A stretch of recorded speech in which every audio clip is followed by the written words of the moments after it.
Hello, everyone. Welcome back to a new episode of the Growth Playbook with myself, Kim Clark, and co-host Alan Bolio, my dad.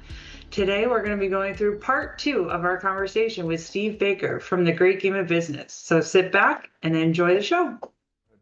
I was just going to say, I think that leads nicely into something that we talked about, the three of us, in our call a couple weeks ago, where that constant communication is so necessary for this to be successful. And we had briefly talked about even like internal marketing and communication strategies and all of that.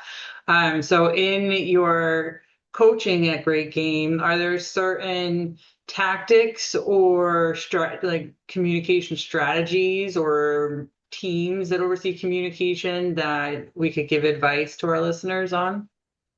Yeah, I would say there's kind of different levels. One is understand that you're talking about taking on another practice, all the other great things that you might do. And I don't know what those might be, but maybe it's a different operating system. Maybe it's lean or it's some kind of continuous improvement, all these great practices, right? You go, well, when am I going to have time to do this? Education and accountability. You're probably already having meetings around these things anyway. And so what we're doing is we're basically emphasizing things. We're teaching more about the numbers and how people connect to them. So line item ownership is really important, line of sight to our critical numbers of the business or goals, if you will.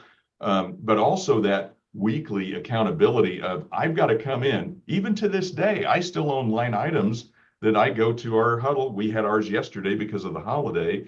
And at 2 p.m., I've got to be ready. One of mine is sponsorships. And I have to say, this is my forecast for the end of the month. When everyone in the organization is represented and they have to give their number, what's really powerful is, guess what? I got to do it again next week and the week after that. So our forecasting gets very accurate and it gets very much through all that sandbagging that we used to do as people, it's like, not going to be amazing. It's going to be, or no, I don't think we're going to do it. And then come in as a hero at the last minute. No, we need accuracy rather than certainty. That's a huge thing in a time of uncertainty, right? I don't even want certainty. I just want accuracy. Tell me what we're going to do, because if I forecast accurately, I control my own destiny. We can make decisions. So communication from the top would be something like, here's the vision, here's the why, here's where we're headed, the true north, the critical numbers of the business. As you get into the organization, that weekly financial huddle is a whole lot of communication in a very short time, because the numbers distill all of our daily actions, decisions, and work. And so what we're doing is we're saying, hey, what's going on? And during the huddle, we don't solve all the problems, we identify them. So if I'm off my number, plus or minus 5%, if I'm off my forecast compared to plan or budget, I have to tell a quick story. Hey, this happened. Hey, let's have another meeting, then we'll talk about that. Let's finish this meeting. And so to me, there's an additional part, which is communication and education, because the education part is really, you do have to teach people the numbers. That's just fact of the matter. And that's all around the world. It isn't just the US. But there's also the communication part, what's happening in the world, what's happening in the marketplace, kind of macro to micro, and then how does that affect us? Because people come in literally terrified. Did you see what I did there? Right? They're like, all I hear is the world is exploding. But I'm telling you, you got to give people an understanding of how the world news affects them and what they can cut through. And so to me, it's that constant communication that goes two ways is, oh, if this is going to happen, then here's my forecast. I'm giving that back to you. So it's constantly a feedback loop. And then we also top it off with what we call culture committees. For us, it's an ownership culture committee where we're actually looking at what's happening in the business. We are driving our culture. There are stewards, and I'm always looking for ways to bring people up, right? To develop leaders. That's a great way to start. People volunteer, so it costs you nothing more. They use their own time, right? They want to be on the culture committee. And so they are literally part of it, and they oversee things like what I call informal financial literacy, mini games to drive short-term performance, right? That sort of thing. Am I making sense? Yes. Good. Yeah. I'd like to touch upon the uncertain times, the terrified, which was great, by the way. I'm going to use that, Thank of you. course. TM. Too late. But I think that relates directly to one of Kim's questions that she had sent out. There's the applied optimism, and then there's the Mm, toxic positivity. And yep. Kim, I don't know Yep. if you want to get into more what you meant by that, but I thought that was a great phrase, and uh, the distinction is extremely important. And you also ask about communication in uncertain times. And in a great game, when there's all about communication, you have to be very careful about that because your credibility is on the line. And if you blow smoke, that's probably not a good phrase. If you, No, that's a very good phrase because, mm-hmm. people are going to stop trusting you, stop believing you, stop following you.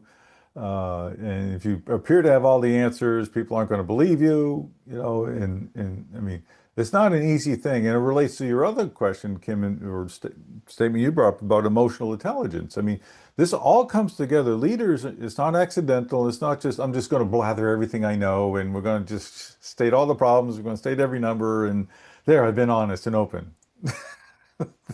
Yeah, That there's a ain't it. difference, That's not what right? we're talking about. Exactly. Look, the thing is that I do really appreciate the way that I've been taught to communicate here, which is in order to be a good leader, you've got to be vulnerable. But there's a difference between vulnerable, just here's everything, and being judicious, right? But just be real. Because if you're not authentic to me, you said blowing smoke. I thought that was perfect. I'm going to say it differently. If you're not authentic, people smell it on you. And frankly, they hate that because if the great game of business is founded on mutual trust and respect, like I'm going to share with you and teach you these numbers. And in return, if you can help me make them better, you get a piece of the action, right? Well, if it's all BS, if it's all just blow and go, and I believe me, I'm optimistic. In fact, you just made me think of something when I first started 20 years ago. It was winter and pipe broke, and my wife called and said, "Honey, the basement is half full." There's an optimist. Anyway, um, it's a terrible thing, right? The thing is I didn't need to hear it was half full. That sounds terrible. But the reality is we can be positive and look for the miracles and look for the bright spots, but let's not fool ourselves. Things are hard and life is hard and it's not fair. So I'd rather say, here's what SRC and Jack Stack have done for me is that when you teach people how business works and you teach the things that you've taught, Alan, through the years, here's the reality. Your book, uh, Prosperity in the Age of Decline, scared the crap out of our whole community in 2014. You probably remember that talk. Yep. And I'm telling you, though, it was so far ahead. First of all, we had to do that whole grief cycle, that Kubler-Ross model of denial, anger, depression, and everything until we have acceptance and we start making a plan. You gave us enough time to do that. What Jack Stack did is he's taught me through these 20 years that if you face the worst case scenario and you take the fear out of it, you literally take the air out of the whole thing. You go, there are cycles in business. You've taught me the world breaks every 10 years. What if we taught our kids that? And you said it's okay. Hell, my kids, as smart as they are, they still don't know what a recession is. We protected them from it. So what am I talking about now? At home, I'm talking with the kids, and they're in their 20s and early 30s about what's coming and trying not to scare the pants off of them, right? But I'm also saying to people at work the same things and saying, here's what we're doing, because if we're going to focus on growth and contingency planning, right? What are we going to do? What's our plan and what's our backup plan? If we aren't constantly working on that, then we're missing this opportunity. And that is our competitors will be paralyzed in fight or flight mode when things get uncertain. And they will sit on the fence and their money will be tied up. And that's opportunity if we look at it that way. And so I mentioned Zig Ziglar earlier. I must be channeling him today, but he said, expect the best, prepare for the worst, capitalize on what comes. That is a powerful way to teach people to live. Because again, when they're less scared at work, They are less scared at home. They also are able to start using critical thinking skills around what they're seeing on their Apple Watch and on their Instagram feed and everything else. It's like, if I could give one person a machete to cut through all the BS out there, I think I've done my whole life's purpose. Oh Hopefully it's yeah. someone I'm related to. Yeah, very eloquently stated. When I would talk to folks about the depression, coming depression, you could see the fear in their faces. And I would go, that's the wrong approach. That's entirely the wrong approach. The approach is, now that you know, what are you going to do to prepare so that you can make the most out of it for you and your family, your children, your grandchildren. I mean, this is an opportunity. You're looking at it the wrong way. This is an opportunity because now you know. And it doesn't mean sales are going to grow, by the way. It can, but you can protect as much of the bottom line as you can possibly protect. You can protect jobs, and you can let attrition take care of the workforce instead of having to lay off. I mean, there's all kinds of things you can do if you know and you prepare. And that's the kind Exactly. of optimistic leadership I think that works, Kim, as opposed to the toxic positivity. It'll be fine. We'll Yeah. continue to grow. It won't impact us. And that's one of the questions that often comes. People are in denial all the time about the business cycle. People are in denial all the time about what's coming. And you can show them the numbers, you can show them the graphs, you can show them all kinds of empirical evidence, and you'll still find leaders who, and others, who Yeah. will go, the famous words at ITR are, we hear from people, it'll be different this time. That's a plan. That works all the time. It'll be different this time. Oh Uh, man, I'm telling you, it's just music to my ears, Alan, because I will tell you that was my experience with you. I remember standing back by the AV booth in 2014, and I'm like, now it's personal, right? You just said all this stuff on stage. What do you mean by go defensive in 29? You know, that sort of thing. You probably have heard that too many times to remember that conversation, but you were very calm, very patient, and you were telling me those exact same words. And I'm going, it took me a while to get there. And so, what we can do with a transparent, education-based organization is we can create people who are more resilient. Resilience doesn't mean that everything's going to be doves and rainbows. It means we can handle the changes that are natural in life. And that the statement that you just made about how we keep, oh, it's going to be different. Yeah, and that wasn't your voice, by the way. That was the average person, right? But it's going to be different. I love saying that to myself, but it's so not true. And I feel like I became an adult. I know that sounds crazy, but a true adult when I suddenly realized, maybe I should say leader, not adult, but I probably am 12 inside. But when you hit that point where you go, it's not what's happening in the world, it's how I respond to what's happening in the world.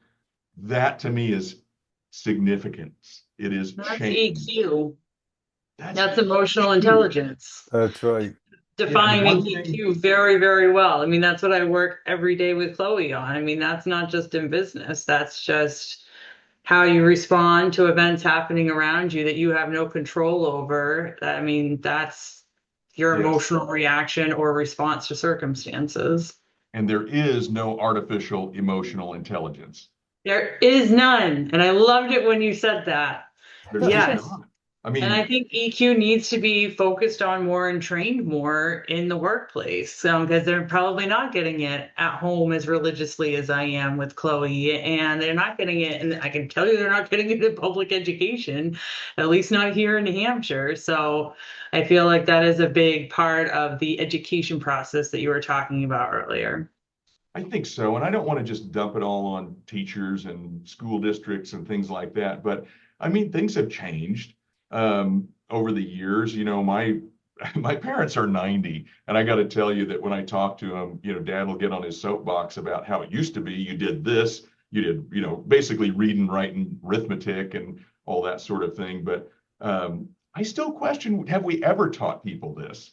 Because if you go back, and some of the books that I read are probably a bit esoteric, I think. But I read one, maybe it was last year, that talked about how the educational system was created to make workers, right? To, you know, we're going to put people into these positions, so just get them ready for that, and then the industrial complex will take them and and la la la. Well, we're in a different era now, and we have to be able to say, how are we creating good people and resilient people? And part of that is EQ, and part of it is financial literacy, and part of it is other types of literacy, maybe ownership literacy. But yeah, I mean, when you say that, I'm like going, man, if we could just put the civil back in civilization, it would be a better world. Now make people smarter too, and they're nicer to each other. It just seems like it all goes hand in hand. How do we close the gap? We got to teach the have-nots how the haves got it. And why can't they be nice as they go out and get it?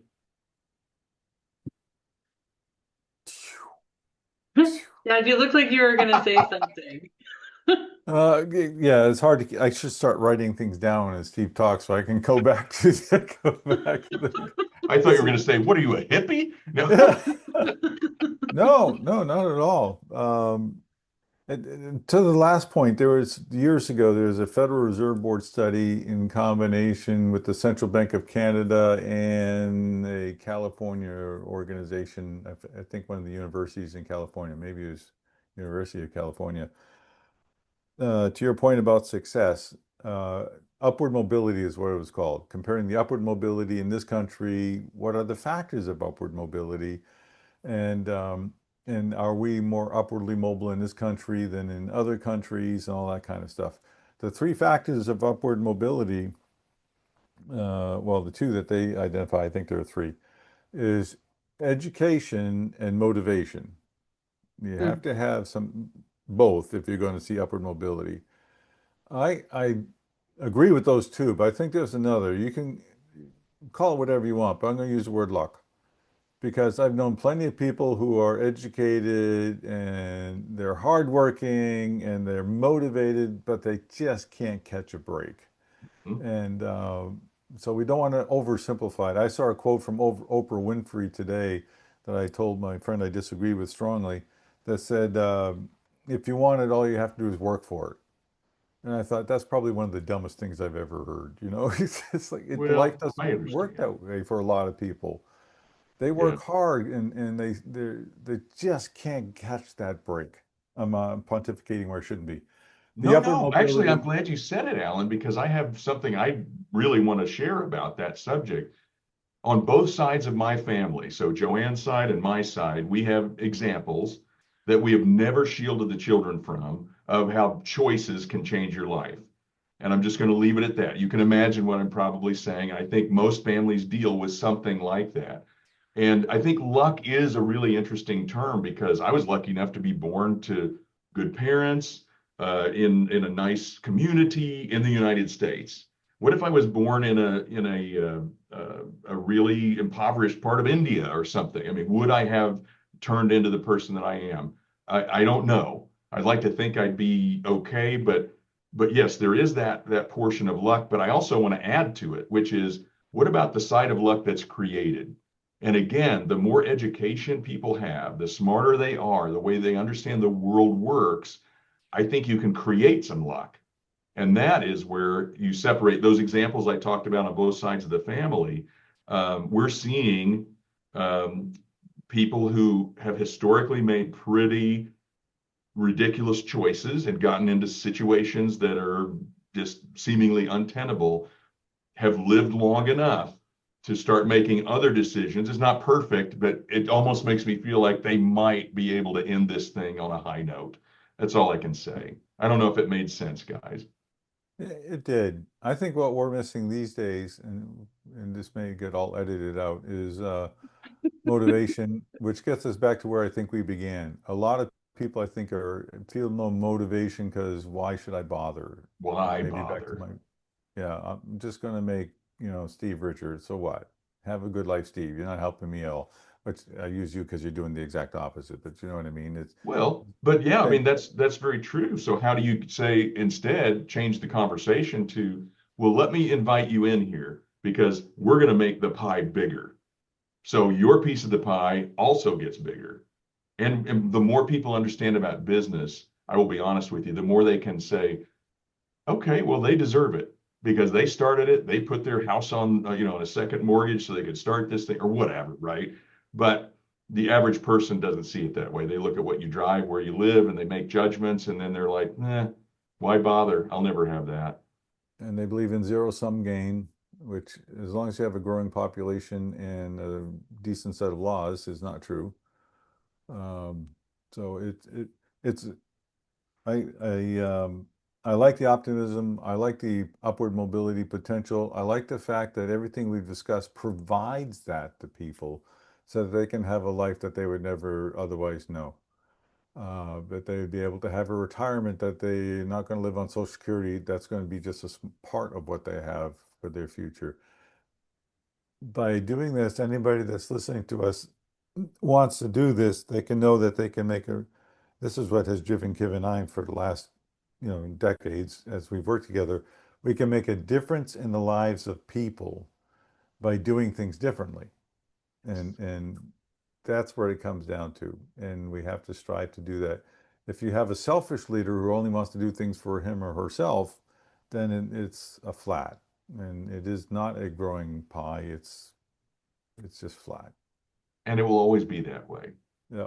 But the hope is that we can get a little closer, like move the needle a little bit by Oh, yeah. by giving people an opportunity. Yeah. Make as many millionaires as we can while we can. Amen. Well, it sounds like, I mean, you summarized our conversation very well, Dad. And so I did have an additional thought, but now I feel like I'm adding to something that's already been ended so well, but I can't help myself and I'm going to throw it out there anyways. Before you said the amazing closing statements that you did to today's episode, you both were slightly talking about the generational shifts that are impacting business strategy. And one of the thoughts that popped into my head is from a leadership's perspective. In my mind, I simplify everything. I use the KISS method on everything. I just keep it simple, stupid. And in my mind, you look at these new generations, the new trends, the new preferences, the things, what's driving them, what's important to them, and you adapt your communication style to them. So if in the past it was, I need to feel purpose and motivation, maybe I'll throw it out there. The generation, there's a lot of entitlement. And I'll just look at Chloe's generation. I tell her that all the time. You were from a generation that feels entitled. Well, guess what? You're not. Let's have a conversation about it so we can just get it out of the way, right? So you have to be, I think you said, Steve, earlier, authentic in your communication. You have to be empathetic, but you also have to meet them where they're at in their journey. So that way you can take their hand and walk with them versus them feeling like you're trying to tug them along. And so I'm sorry to have added to our conversation after your amazing closing statements, but that was in my head before. You're reinforcing everything, Kim, because that walking with them, that's what makes this whole thing hard, or not easy, I should say, right? I mean, it takes effort and investment and time in order to do that. But what do you believe is going to happen if you want to create a growing and profitable and sustainable business? Don't you need people who are going to be constantly filling the gap as people exit and they leave and they retire and they pursue other opportunities, whatever? I mean, you've got to be constantly building your people. That bench strength is not just financial acumen. It's not just, EQ. It's all of those things, right? And so you have to meet them where they are because, heck, I went to art school. You know what I mean? I literally had that conversation with Rich Armstrong, who hired me 20 years ago. I had a 2-page job description when I was interviewing. The last item was a keen understanding of the financials. And thank God I had the guts to actually go to him and say, hey, I can hit every one of these, but that one. And he's like, don't worry, we'll teach you. That was it. That was the whole thing. And it set me at ease, not completely, but enough to feel like I'm not going to fake it till I make it. Instead, we say, we've got you.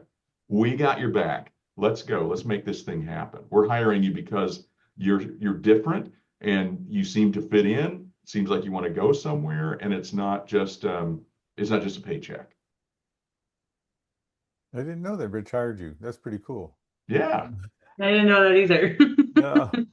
Yeah, we ended up writing a book together. I mean, it's like, who would have guessed that Steve Baker would have ended up doing the things that I'm doing, writing and speaking and coaching internationally on business. I mean, come on, who does that? But you guys, if you're listening, if an art major from Springfield, Missouri can do this, that means every single one of your people can do it too. So don't judge them out yet. Give them a little extra time and think back to when you didn't understand everything. That's your curse of knowledge. Get over that and things can change dramatically.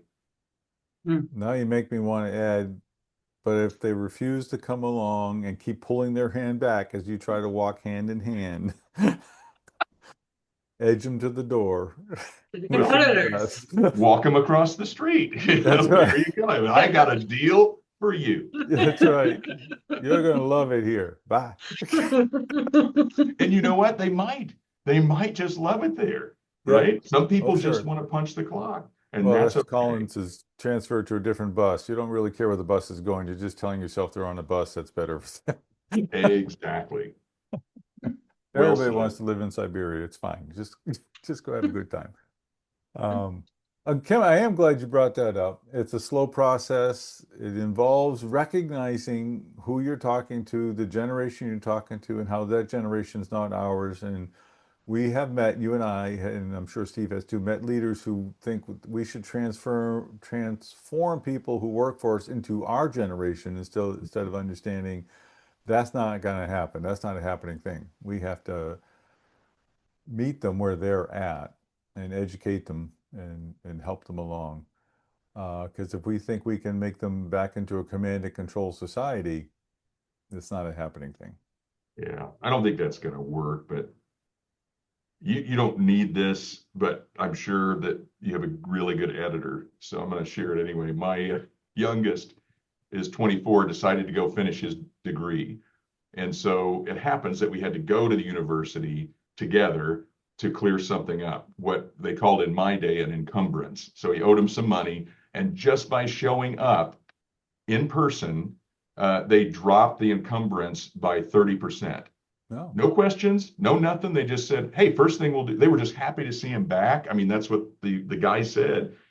Here's the thing, as we walked out, he's like, well, I didn't expect that. And I said, well, I'm glad you learned something today, is just having a conversation can be really powerful. But I wasn't trying to convert him either, because at the same time he goes, oh my gosh, we got to get out of here. I'm like, where are we going? He goes, well, all those Gen Zs are coming out now. We got to get in the car and get out of here. So I'm like, wait a minute, you're 24, dude, come on. So it doesn't matter what generation you are, there's still going to be the feeling that, well, I'm different than they are. And the one universal we have is money. Why don't we teach them the good side of it? Yeah. Well, I hope we are able to help some businesses succeed to and achieve new level together as we point them in this direction.